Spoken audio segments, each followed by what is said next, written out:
Hello বন্ধুরা, আমার নাম ইথান। আমি বেসিক লেভেল 4 এ পড়ি। আমি এখন তোমাদের বাংলা মান্থলি অ্যাসাইনমেন্ট অনুচ্ছেদ আমার প্রিয় ব্যক্তিত্ব পড়ে শোনাবো। তাহলে চলো শুরু করা যাক।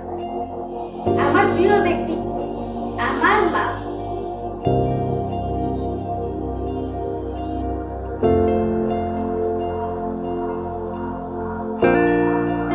পৃথিবীর সবচেয়ে প্রিয় ব্যক্তিত্ব আমার মা। মা আমাকে ভালোবাসেন নিঃস্বার্থভাবে। আমার সুখ দুঃখে মা সবসময় পাশে থাকেন। আমার প্রথম শিক্ষক আমার মা। তিনি আমাকে সঠিক পথে চলতে শিখান। মায়ের ভালোবাসার কোনো তুলনা নেই। তিনি প্রত্যেক দিন আমার জন্য প্রার্থনা করেন। তিনি সবসময় আমার ভুল ঠিক করে দেন। আমার অসুস্থতায় তিনি সবচেয়ে বেশি কষ্ট পান। মায়ের হাতের রান্না সবচেয়ে সুস্বাদু। মা আমাকে পরিশ্রম হতে শিখিয়েছেন।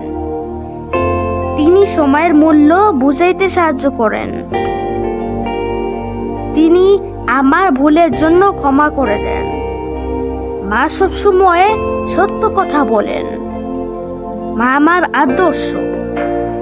মা সবসময় আমাকে সৎভাবে চলতে বলেন। তিনি আমাকে শিক্ষার গুরুত্ব বোঝান। তার স্নেহে আমি বড় হচ্ছি।